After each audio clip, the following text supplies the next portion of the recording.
नमस्कार, welcome to my channel. मैं हूं मनीषा।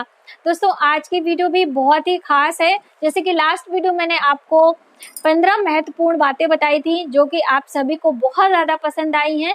तो उसी का हम आगे का पार्ट बना रहे हैं, क्योंकि बहुत सारी ऐसे बातें होते हैं कि हम आपको एक वीडियो में नहीं दे सकते हैं। तो वो वीडियो काफ़ी हेल्पफुल आपके लिए हुई है और आप सभी का बहुत सारे कमेंट भी हैं कि दीदी आप इस तरह की जानकारी हमें और दें। तो इस वीडियो में भी कुछ इस तरह की ही जानकारी हम आपको लेकर आए हैं जो कि रोजमर्रा आपके बहुत काम आने वाली है। और पूजा से और भी घर गृहस्थी से जुड़ी छोटी छोटी बातें हैं जो कि आपको ध्यान में रखनी चाहिए। तो चलिए देर ना करते हम अपनी वीडियो की शुरुआत करते हैं। दोस्तों, यदि आप हमारे चैनल पर पहली बार आए हैं तो प्लीज हमारे चैनल को सब्सक्राइब जरूर करें। सब्सक्राइब करने के लिए बेल आइकन को प्रेस करें, जिससे हमारी वीडियो की नोटिफिकेशन आप तक सबसे पहले पहुंचे। और आप अपने कमेंट्स हमें जरूर लिखा करें। आपके कमेंट से हमें एक प्रकार का उत्साह मिलता है, हमें आगे वीडियो बनाने का ज्ञान मिलता है। आपसे ही प्रोत्साहित होकर हम वीडियो बनाते हैं।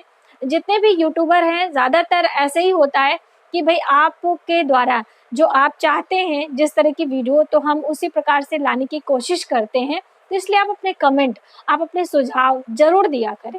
चलिए वीडियो की शुरुआत करते हैं। दोस्तों, जैसे कि मैंने आपको बताया था कि हमारे चैनल पे आपको ज्योतिषीय सलाह भी मिल सकती है, जो कि स्वयं मेरा बेटा करता है।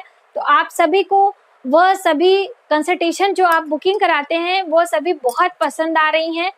तो आप सभी के बार बार कमेंट आते हैं, तो मुझे बहुत अच्छा लगता है कि आप सब ने मेरे साथ में मेरे बेटे को भी पसंद किया, क्योंकि वो उसने एस्ट्रोलॉजी सीखी हुई है। तो वो बहुत अच्छे तरीके से सभी चीज़ों को, जो आपके ग्रह नक्षत्र होते हैं, आपके time of birth, time of place और आपके डेट ऑफ बर्थ से वो सभी चीज़ें बहुत अच्छे से आकलन कर पाता है। इस बात की मुझे बहुत खुशी होती है कि आप सभी उसकी बातों से बहुत संतुष्ट रहते हैं। तो अगर आपको ज्योतिषी संबंधी कोई भी जानकारी चाहिए तो व्हाट्सएप नंबर लिंक में रहता है, आप वहां से जाके कंसल्टेशन ले सकते हैं पहले से, लेकिन उसके लिए बुकिंग करानी होती है, कुछ प्रोसीजर होते हैं, उसे फॉलो करना होता है। तो आप इस तरह से करके आप भी इसका लाभ उठा सकते हैं। तो चलिए वीडियो की शुरुआत करते हैं।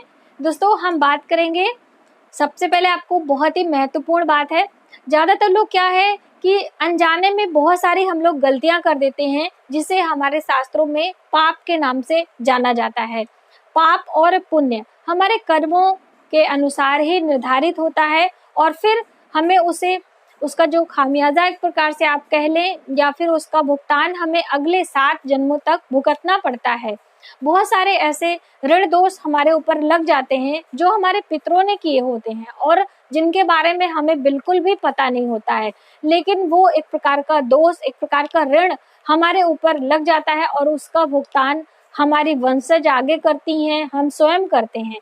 तो इसलिए अपने रोजमर्रा के सांसारिक जीवन में आपको बहुत सारी बातों का ध्यान रखना चाहिए, जिससे आपकी आने वाली जनरेशन, आपके आने वाले जो बच्चे हैं, पीढ़ियां हैं, उसका भुगतान ना करें और स्वयं आपका भी जीवन खुशहाल हो सके।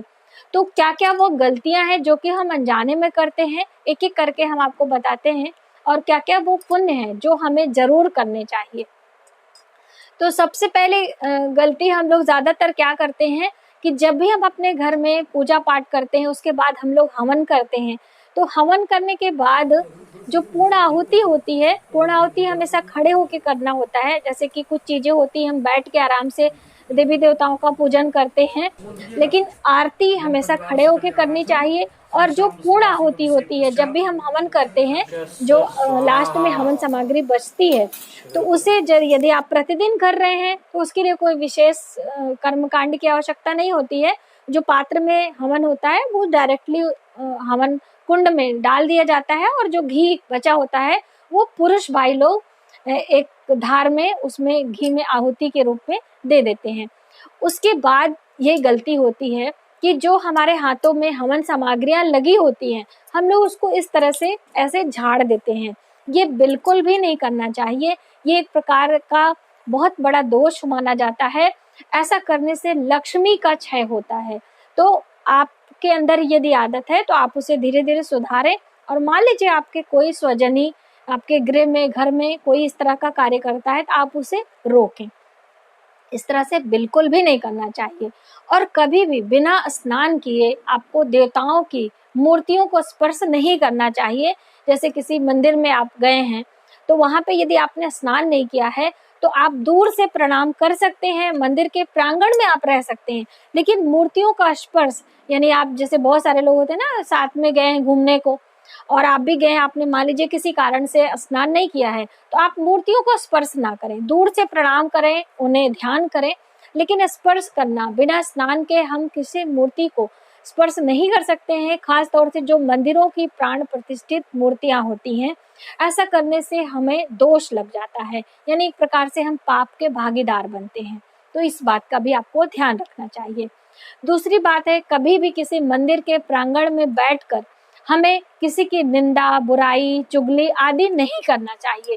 ऐसा करने से हमारे पापों का एक प्रकार से बढ़ोतरी होती है। जैसे कि हम मंदिर के प्रांगण में बैठ के किसी मंत्र का जप करते हैं, किसी यज्ञ अनुष्ठान करते हैं, कोई पूजा पाठ करते हैं, तो ऐसा करने से हमारे पुण्य की बढ़ोतरी होती है, हमें पुण्य मिलता है, लाभ मिलता है, अक्षय सुख की प्राप्ति होती है। उसी प्रकार से यदि हम मंदिर के प्रांगण में बैठ के चोरी चुगली निंदा करते हैं तो वो भी अक्षय हो जाता है, यानी उसका भी कभी क्षय नहीं होता। इसलिए कभी भी मंदिर के प्रांगण में बैठ के इस तरह का कार्य आपको नहीं करना है।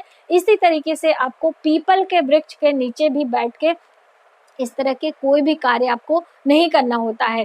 एक चीज और भी दोस्तों आप ध्यान दें, कभी भी किसी भी वृक्ष के नीचे आपको खड़े होके टॉयलेट नहीं करना होता है। जैसे अभी किसी लॉन्ग रूट पे आप गए हैं और वहां पे आप गाड़ी वगैरह चला रहे हैं, या फिर किसी पार्किंग की व्यवस्था नहीं होती है रोड पे, तो बहुत सारे लोग क्या करते हैं, साइड में गाड़ी लगा के और किसी वृक्ष के नीचे या कॉर्नर में जाके जो है टॉयलेट करने लगते हैं, पेशाब करने लगते हैं। तो आप इस बात का हमेशा ध्यान रखें कि वह वृक्ष पीपल का वृक्ष ना हो, क्योंकि हम लोग क्या करते हैं कि आगे पीछे इंसानों को देखते हैं कि कोई हमें देख तो नहीं रहा, लेकिन हम ये गलती कर देते हैं कि क्या पीपल का वृक्ष तो नहीं है, क्या किसी देव वृक्ष का तो वो वृक्ष नहीं है जिसके नीचे हम इस तरह के कार्य कर रहे हैं, ये महापाप में आता है।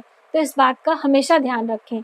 और मान लीजिए किसी मंदिर का प्रांगण है, आसपास से आपको मंदिर दिखाई दे रही है, तो उस तरफ आपको मुख करके भी आपको टॉयलेट नहीं करना होता है, या सूर्योदय के साथ में 12 बजे के अंतर आपको पूर्व दिशा की तरफ मुख करके भी आपको टॉयलेट नहीं करनी होती है। यह सब महापापों में आता है और हम लोग कभी कभी भागा दौड़ी में या फिर कभी गलती से, भूल से इस बात को नजरअंदाज करके और ये सभी कार्य हम कर देते हैं। तो ये बिल्कुल भी आप ना करें। तीसरी बात है दोस्तों कि कभी भी आपको, जैसे मैं हमेशा बताती हूँ, दान करने का तरीका मैंने आपको बताया है। कभी भी संध्या के समय आपको अपने घर में, जब भी आप संध्या हो जाए तो उस समय सोना नहीं चाहिए। जैसे आप बीमार भी हैं तो बिस्तर पे लेटना नहीं चाहिए। संध्या को वंदन करते हैं हम, और कोई कार्य नहीं करते हैं। संध्या के समय भगवान का भजन करते हैं, कीर्तन करते हैं, देव आरती करते हैं, अपने घर में पूजन वंदन करते हैं इस तरह से। और उस समय खाना नहीं चाहिए कोई भी चीज। जैसे आप चाय नाश्ता कर रहे हैं तो दोस्तों कुछ ही घड़ी की अवधि होती है, ऐसे में आपको भगवान का पूजन वंदन करना चाहिए, मंत्रों का जप करना चाहिए, घर में धूप दीप दिखाना चाहिए। गूगल की धुनी आप कर सकते हैं, गूगल और कपूर की धुनी संध्या के समय आप यदि एक पात्र में रख के, यदि गाय का उपला मिलता है जो उनके गोबर से बनाया जाता है वो मिल जाए तो अति उत्तम माना जाता है। इस तरह से यदि आप किसी पात्र में रख के पूरे घर में दिखाते हैं तो इससे आपके घर की नकारात्मक ऊर्जा जाती है और आपके घर में सुख शांति आती है। आपके घर में जो ऐसे बहुत सारे कीटाणु विषाणु हवाओं में उड़ते रहते हैं जिसे हम अपनी आंखों से देख नहीं पाते हैं, तो उसका भी समन होता है। माता लक्ष्मी की कृपा हमें मिलती है यदि हम संध्या के समय गूगल और कपूर की धुनी अपने घर में लगाते हैं। गूगल कपूर की धुनी कैसे लगाना है उसकी वीडियो मैंने आपको पहले से ही दी है, तो इस बात का भी आप ध्यान रखें। और भी दोस्तों संध्या के समय आपको किसी की चोरी चुगली निंदा भी नहीं करनी है, जैसे कि मैंने आपको बताया कि मंदिर के प्रांगण में आपको नहीं करना होता है। साथ ही आपको जैसे कि अमावस्या तिथि के दिन आपको किसी के घर का भोजन नहीं करना होता है। जो अमावस्या तिथि होती है वह पितरों की तिथि मानी जाती है। तो महीने में जो अमावस्या पड़ती है, इस बात का आप ध्यान रखें कि उस दिन आप कोशिश करें कि किसी अन्य के घर का भोजन आप ग्रहण ना करें, और हो सके तो दान दें, क्योंकि उस दिन का दिया गया दान हमें हमारे पितरों की मुक्ति प्रदान करता है, यानी कि सीधे पितरों को प्राप्त होता है। तो आप अमावस्या तिथि के दिन भोजन यानी पका हुआ या फिर कच्चा भोजन आप जरूर दान दिया करें और किसी के घर खाने से बचें। तो अब हम जानेंगे कि क्या वो महत्वपूर्ण कार्य हैं जिन्हें हमें जरूर करना चाहिए, हमें इसे ध्यान में रखना चाहिए और इसे आपको समय समय से करते रहना चाहिए। सबसे पहली बात, तो आपको जब भी अवसर मिले तो आप गंगा स्नान अवश्य किया करें। किसी विशेष पर्व पे या फिर जैसे अभी पुरुषोत्तम मास लग रहा है तो आप गंगा स्नान करें। किसी तीर्थ नदियों का जल यदि आपने अपने घर में रखा हुआ है तो उसे अपने जल में पहले पात्र में रखें, उसके ऊपर और जल मिलाएं, उसके बाद स्नान करें। ऐसा करने से पवित्र नदियों का जल जो आपने अपने पात्र में मिलाया है उसमें स्नान करने का पुण्य आपको प्राप्त होता है। दूसरा दोस्तों, आपको शुक्रवार के दिन अपने घर में यदि आपको आर्थिक तंगी है, आपको बहुत सारी परेशानियां हैं शुक्र संबंधी, यानी कि आर्थिक तंगी ही होती है, शुक्र यदि आपका खराब है तो शुक्र ग्रह को मजबूत करने के लिए, आर्थिक स्थिति को संभालने के लिए, माता लक्ष्मी की कृपा पाने के लिए आपको हर शुक्रवार को चावल की खीर बनानी चाहिए। चावल, चीनी और दूध तीनों को एक साथ आप पका लें, चीनी बाद में आप डालें, जैसे कि खीर बनाया जाता है, खीर बना लें, उसमें हरी इलायची जरूर डालें। मेवे आप डालें या ना डालें एक अलग बात हो जाती है, लेकिन चावल, चीनी और दूध साथ में यदि हरी इलायची डाल के पकाते हैं और फिर उसे आप थोड़ा सा ठंडा कर लें, तो जितनी भी खीर आपने बनाई है उसका आधा हिस्सा गाय के लिए आपको निकालना है, और जो आधा बचा वाला हिस्सा होता है आपके परिवार में जितने मेंबर हैं, 5 मेंबर हैं, 8 मेंबर हैं, थोड़ा थोड़ा ही सही, 1-1 चम्मच ही सही, हर शुक्रवार को यदि आप इस तरह से अपने घर में खीर बना के पहला हिस्सा गऊ के लिए निकालते हैं और बाकी बचे हुए हिस्से सभी प्राणी खाते हैं, और वो उसी दिन शुक्रवार के दिन ही आपको गाय को खिलाना है। ये नहीं कि आप रात्रि रख दें और दूसरे दिन खिलाएंगे, तब उसका लाभ आपको नहीं मिलेगा। ऐसा यदि आप लगातार 27 शुक्रवार करते हैं, इससे आपके घर में धन आने के मार्ग खुलते हैं, माता लक्ष्मी की कृपा आप पे बनी रहती है। तो इसलिए आपको यदि माता लक्ष्मी की कृपा पानी है तो ये उपाय के तौर पे है, इसे आप जरूर अपनाएं।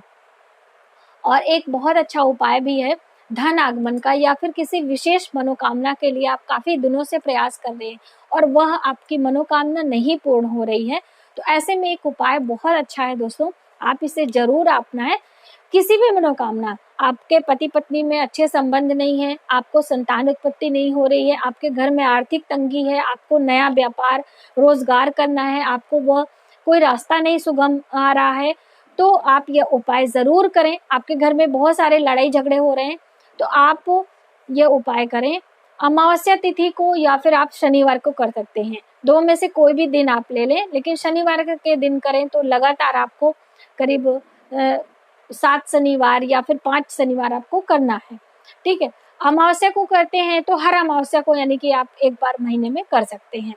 आपको करना क्या है दोस्तों, आपको अपनी लंबाई के बराबर धागा लेना है। आप 5 के हैं, 5-6 हैं, जितने भी हैं, आपके काला धागा ले लें। जो धागा हम लोग गले में पहनते हैं या कोई लोग पैरों में बांधते हैं, वह धागा आप ले लें और उस धागे को लंबाई के बराबर आपको नाप लेना है। एक बारी नापे, ये धागा आपको लेके पीपल के वृक्ष के नीचे जाना है और एक साथ में सरसों के तेल का दिया लेना है, उसमें काले तिल आपको डालने हैं और दीपक आप प्रज्वलित कर दें और परिक्रमा करके ये जो धागा है आपको पीपल के तने में, जो पीपल का वृक्ष होता है उसके तने में आपको बांध देना है और जो आपकी मनोकामना है वह मनोकामना बोलते हुए उस धागे को आपको बांधना है।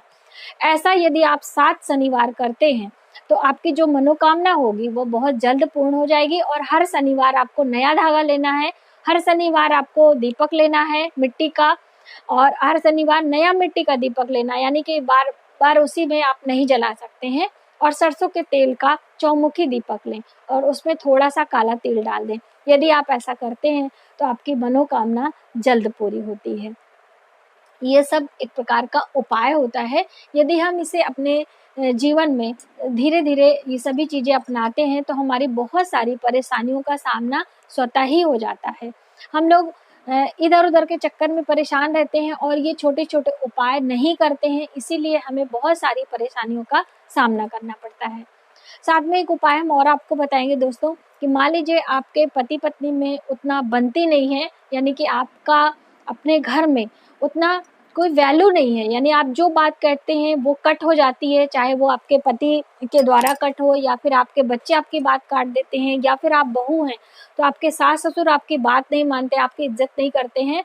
तो अपने मान सम्मान को पाने के लिए, अपना अस्तित्व घर में बनाने के लिए आपको तुलसी के पौधे की सेवा करनी चाहिए, यानी कि तुलसी के पेड़ में आपको जल डालना चाहिए। प्रतिदिन सुबह और संध्या के समय एक घी का दीपक लगाना चाहिए। तो रविवार के दिन आप लेकिन छोड़ के, रविवार के दिन तुलसी के पौधे में ना ही आपको जल डालना है और ना ही दीपक लगाना है, ये दोनों कार्य आप ना करें। बाकी प्रतिदिन आप तुलसी के पौधे की सेवा करें और साथ में परिक्रमा जरूर करनी है। बहुत सारे लोग क्या करते हैं, जल तो दे लेते हैं, दीपक भी जला लेते हैं, लेकिन परिक्रमा नहीं करते। तो ऐसा यदि आप नहीं करेंगे तो आपको पूरा लाभ नहीं मिलता है। तो आप अपने तुलसी के गमले को पास में रखें और चारों ओर ऐसे स्थान बनाएं जिससे आप परिक्रमा कर सकें। और मान लीजिए आपका इतना घर बड़ा नहीं है तो आप यह कार्य करके गमले को यथास्थान आप रख भी सकते हैं। ऐसा करने से आपका अपने घर में मान सम्मान बढ़ता है, अपने परिवार में मान सम्मान बढ़ता है, आपको यश की प्राप्ति होती है। तो ये भी कार्य आप जरूर करें। अब दोस्तों हम अगला उपाय बताएंगे आपको जो कि बहुत ही सरल है और इसे भी आप यदि करते हैं लगातार तो आपके घर में धन आने का योग बनता है और आप इसे लगातार करें।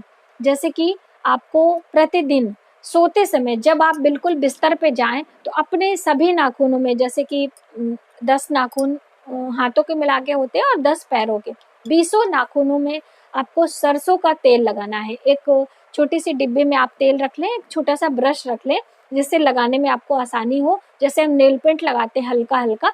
20 नाखूनों में आपको सरसों का तेल लगाना है और उसके बाद सो जाना है। ऐसा आपको प्रतिदिन करना है, लेकिन आपको रविवार के दिन छोड़ देना है। रविवार के दिन सरसों का तेल का इस्तेमाल नहीं करना चाहिए, इससे सूर्य ग्रह हमारा खराब हो जाता है, इसलिए आप रविवार के दिन यह कार्य ना करें।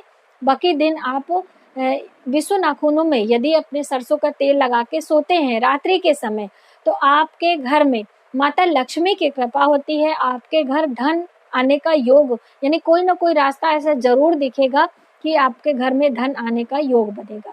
तो ये आप करें और ये उपाय लगभग आपको 6 महीने साल भर करने हैं। जो उपाय मैंने आपको बताते हैं ना दोस्तों, ये नहीं कि आपने रातों रात किए और सुबह ही आपको इसका लाभ मिलेगा। आप पूरे शिद्दत से करते जाइए, समर्पण की भावना से, तभी उसका लाभ आपको मिल पाता है।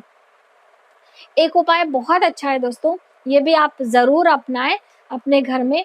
आप गायत्री मंत्र का जप किया करें। गायत्री मंत्र की जो म्यूजिक होती है आप अपने मोबाइल के रिंगटोन में लगाएं। आप अपने घर में कुछ देर सुबह शाम गायत्री मंत्र का जो उच्चारण होता है उसे चलने दिया करें। ऐसा करने से आपके घर में सकारात्मक ऊर्जा आती है। सकारात्मक ऊर्जा आने से आपके घर का माहौल बहुत अच्छा खुशनुमा बना रहता है। आपके घर में जो आपके बच्चे होते हैं उनमें पॉजिटिव एनर्जी आती है, उनमें बहुत अच्छा प्रभाव पड़ता है। इसलिए गायत्री मंत्र का उच्चारण बच्चों के कानों में, बुजुर्गों के कानों में जरूर जाना चाहिए। तो ये भी आप इसे अपने डेली जीवन में जरूर अपनाया कर। अब हम बात करेंगे अगले उपाय की कि आपको जब भी अवसर मिले तो आप मंदिर की सफाई जरूर किया करें। मंदिर यानी कि जब आप किसी दर्शन में जाएं देव स्थान पे, तो हम लोग क्या करते हैं, हमेशा बहुत सारे भीड़ में घुस के भगवान देवी देवता पर बहुत सारे पुष्प, बहुत सारे जल, बहुत सारे ये सभी अर्पित करने की कोशिश करते हैं। लेकिन हम लोग कभी ये नहीं सोचते ना कि थोड़ी सी सफाई भी कर लें, क्योंकि सफाई भगवान की, देवताओं की सफाई करना एक बहुत महा पुण्य का कार्य होता है, बहुत ज़्यादा इसका लाभ मिलता है। तो जब भी आप किसी बड़े देवस्थान में जाएं तो वहाँ पे दर्शन के साथ साथ में आपको भगवान की मंदिर की सफाई करने की कोशिश करनी चाहिए। अब सफाई आप कैसे करेंगे, सफाई आप जैसे किसी शिव मंदिर में गए हैं तो बहुत सारे बिलपत्र, धतूरा, पुष्प भगवान शिव के शिवलिंग पे, उनकी वेदी पे बहुत सारे ऐसे लगे रहते हैं।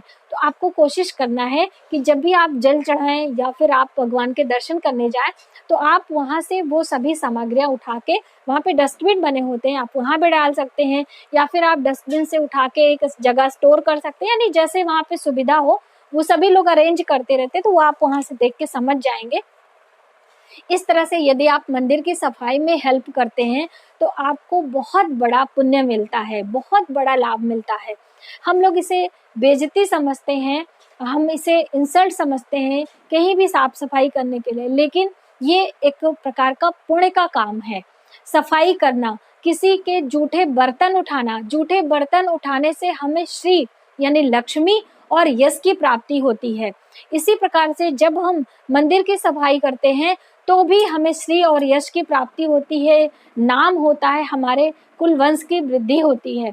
तो आप बहुत सारे उपाय करके यदि हार गए हैं, आपकी कोई भी मनोकामना है, तो आप किसी भी मंदिर में, आप आपके घर के आसपास कोई भी मंदिर हो, आप वहां जाएं, मंदिर की सीढ़ियों की सफाइयां करें, मंदिर के प्रांगण की सफाई करें, मंदिर के जो वहाँ का शिवलिंग है वहाँ की सफाई करें, आप अपनी सुविधा अनुसार, क्योंकि देखिए ये काम हर कोई नहीं कर सकता है। बहुत ही आपको यदि भगवान की कृपा प्राप्त होगी तभी आपको इस तरह की प्रेरणा भी मिलेगी, वरना आप सोचेंगे अरे हम वहाँ पे इतना भीड़ में इतने पैसे खर्च करके हम जाएंगे वहाँ पे सफाई करने, बताइए ये भी कोई बात हुई। लेकिन दोस्तों ये सभी कार्य बहुत अच्छे होते हैं, आपको करने चाहिए, इससे लाभ मिलता है। तो आज की वीडियो में इतना ही। यदि हमारी जानकारी आपको थोड़ी सी भी हेल्पफुल लगे तो प्लीज हमारी वीडियो को लाइक करें, शेयर करें, सब्सक्राइब जरूर करें न्यू वीडियोस के लिए। Thank you. और अपने सुझाव हमें कमेंट बॉक्स में जरूर लिखें।